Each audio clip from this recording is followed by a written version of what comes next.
Устав се нарича шрифтът на най-стария вид кирилско писмо. Той се използвал от 9 век и графически е оформен под влиянието на гръцкия унициал, използван по същото време. Уставът е красив шрифт, който се изписва бавно и старателно с право подрязано перо. Състои се само от главни букви, с правилни очертания и разстояние между тях, обикновено без наклон. В най-древните старобългарски текстове не са използвали препинателни знаци, нито ударения, думите не се разделяли една от друга. Така изписаните страници са ясни и красиви, и допълнително били украсявани с орнаменти. Inkscape е безплатен професионален редактор за векторна графика с отворен код. С него може лесно да се създаде SVG шрифт. Тъй като Inkscape не поддържа създаване на TrueType шрифтове, TTF, на следващ етап ще използваме програмата FontForge. От менюто Файл избираме Нов от шаблон и след това избираме типографско платно. Така се създава работно платно за отделните букви с помощни линии. Главната буква трябва да се разположи между базовата линия и линията за височина. Разполагаме с растерно изображение на буквата, изписана на хартия. Импортираме изображението и го векторизираме.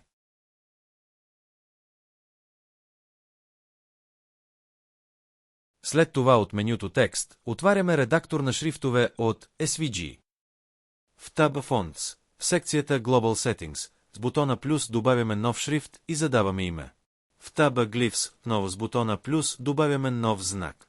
В полето Characters въвеждаме съответната буква и автоматично се попълва нейната Unicode стойност.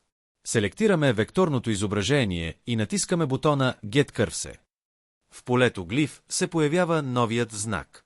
В полето Preview Text можем да въведем текст, за да видим как изглежда шрифтът.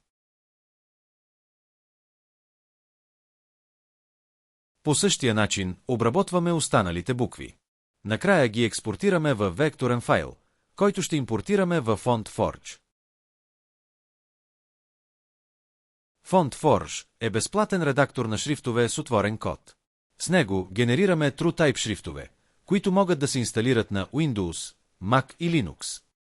FontForge също предоставя възможност за импортиране на растерно изображение и векторизирането му.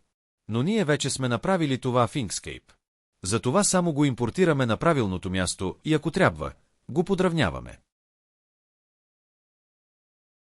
Накрая генерираме TrueType шрифта. Инсталираме го. След което можем да го използваме в текстообработващи програми като Word или в PDF документи.